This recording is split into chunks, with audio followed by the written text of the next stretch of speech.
Brutally honest reviews from extreme wrestling fans. This is FWO, and that's the bottom line.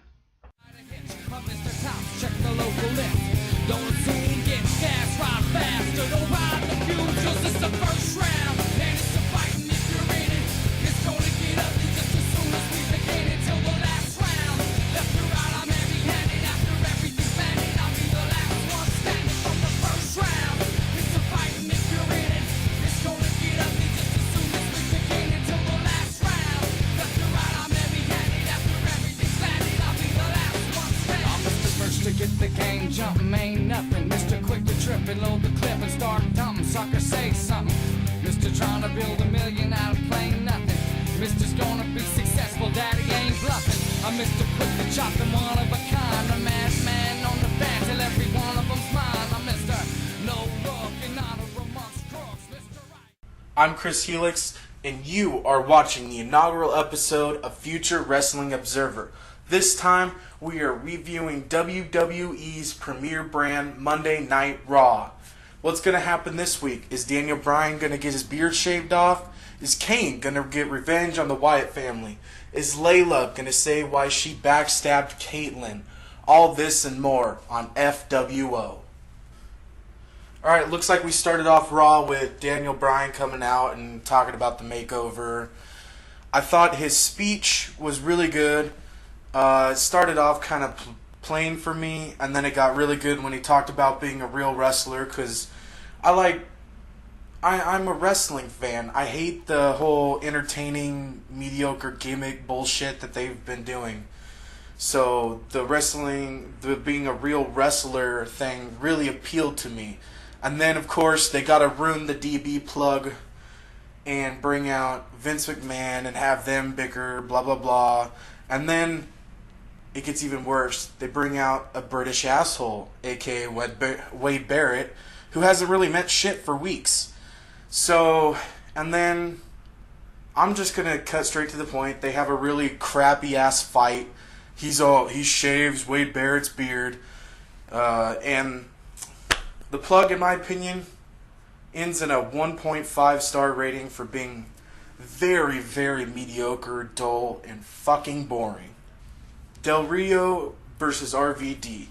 This match started out very, very dull with poorly worked moves. It just made the match horrible to watch. I expected a lot more from wrestlers like Del Rio and RVD who actually can wrestle.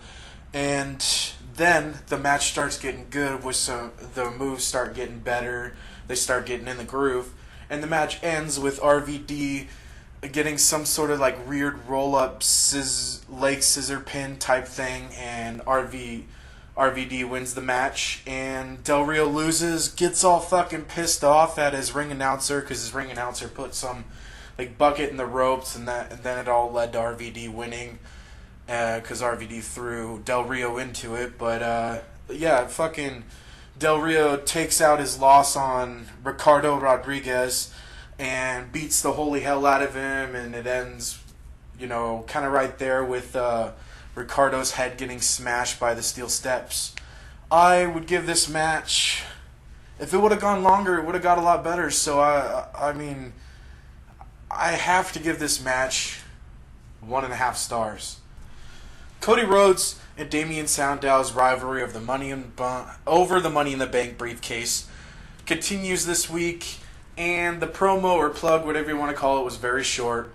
Ended with Damian Sandow walking around all boo-hoo-hoo-hoo, wanting his contract. And I kind of like that it ended pretty quick, because I don't think any of those two really have that great of mic skills. So, like I said, it's a good short promo, and I'm going to have to give it 2.5 stars. Ryback versus Mark Henry. Can you call it a match? It wasn't a match. Ryback walked away after maybe 3-4 minutes of a match. Henry didn't want to win that way, you could totally tell. And I know it was to build Ryback's heel character, but damn it, I'm like everybody else. I wanted to see that rematch from WrestleMania.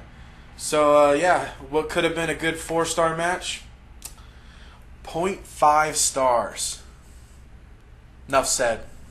Looks like the Bella Twins are involved in crappy promos that are probably preludes to matches now. And, really horrible promo. Just gotta say, horrible acting. They can't act. Just put them in a ring, make them wrestle. That's what we want to see. John Cena's speech to Daniel Bryan. God damn it, Raw is picking up now. That was a great speech, man. It had everything. It made me hate him at some point, made me love him at some point, and being a John Cena fan, that's what I'm all about. But it did prove Daniel Bryan's point that John Cena is more of an entertainer now than a wrestler. John, all you gotta do to make people shut up about that, get some new moves. Get your moves really solid. Start wrestling again instead of just entertaining. But that was a 5-star speech in my book. Can't wait to see what the rest of Raw has in store for us this week. I was definitely right. Raw is picking up now. The Wyatts versus Tons of Funk. Short match. Gotta give it about a 2.5 stars. But I understand why it's a short match. They're trying to show the Wyatt family as a dominant tag team stable. Damn right, I would love to see them as the tag team champions later on. I think they have really amazing mic skills with this Bray Wyatt, the head of the Wyatt family. Loved the promo afterwards, or the promo, I guess you could say, between Bray Wyatt and Kane talking about demons and whatnot. But is anybody else thinking what I was thinking at the end of that promo?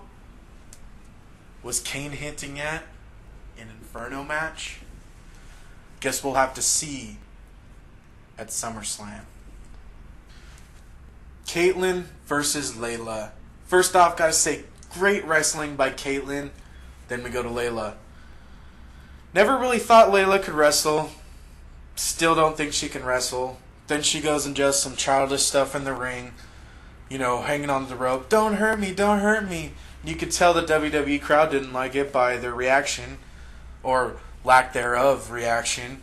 Of course, everybody expected it to end with Kaitlyn losing due to a distraction by AJ. And then AJ and Layla prance around the ring like little fucking fairies after Layla's win, and that's where it ends. And I gotta say, that made the match half star. Christian versus Heath Slater. I thought this match was really good. I loved the in-ring presence that both of them had. They both did really good moves. But I gotta say, Christian, you need to work on your endurance a little bit, because you did look a little gassed. You didn't show it in your moves, but when they did close-ups on you, you just looked like you could not breathe at all.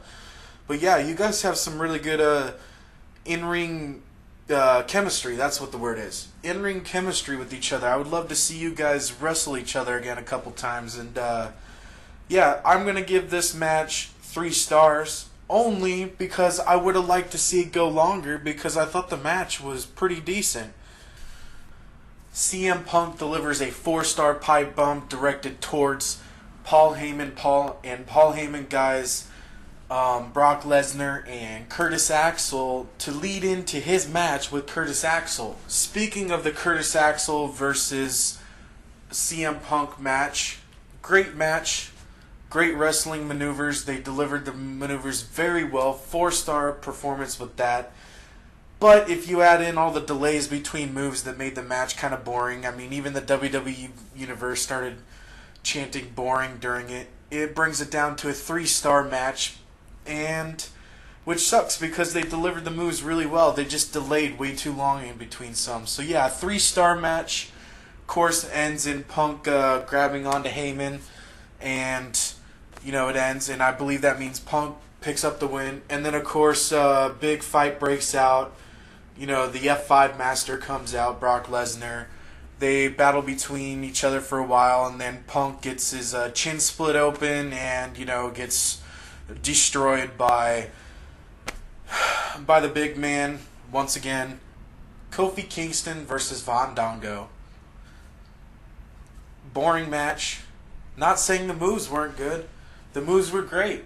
But just because the moves are great doesn't mean the match is good. 2 stars. Then, to follow up that match, we've got a little promo with Stephanie McMahon and Triple H. Triple H says Vince McMahon has lost his mind and pretty much is saying that Vince is bringing down the company and he's going to do something to stop him. Totally agree with Triple H. Like the idea. Hope Triple H is going to be the new manager and maybe even kick that stupid general manager off. What's his name? Can't even remember his name. Can't stand his voice. But yeah, maybe we should make Triple H the general manager now. The Usos versus the Real Americans. Gotta say, a lot of great wrestling in this match. Both the teams have really good chemistry together. And I would like to see another match between the Usos and the Real Americans. Now, I also have to say, great entrance by the Usos. Really lively, got the crowd pumped and ready for the match. And it made the match that much better. So I'm going to have to give this match 3 stars. Kaitlyn and AJ Duke it out during Big E Langston and Dolph Ziggler's rematch. And I gotta say, the match wasn't that great. Gave it a 2 star. Would have rather seen Kaitlyn and AJ Duke it out. So yeah, like I said, a Big E Langston and Dolph Ziggler's match, 2 stars. Main event time, everyone. John Cena, Randy Orton, and Daniel Bryan versus The Shield. Great wrestling in this match. I'm proud of everybody that was in this match. Everybody did a great job working this match.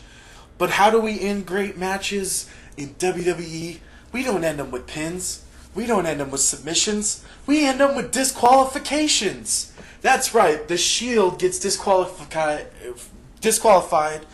after attacking Daniel Bryan, a 3-on-1 assault when he put in a yes lock or no lock, whatever they're calling it now, on Seth Rollins. Then everything breaks down after the DQ and John Cena gets RKO'd. I'm going to have to give this match, even though it ended in a disqualification, 3.5. Well, wrestling fans, I hate to say it, but that does it for the inaugural episode of FWO. Also known as Future Wrestling Observer. Come check back next time, because right now I'm tapping out.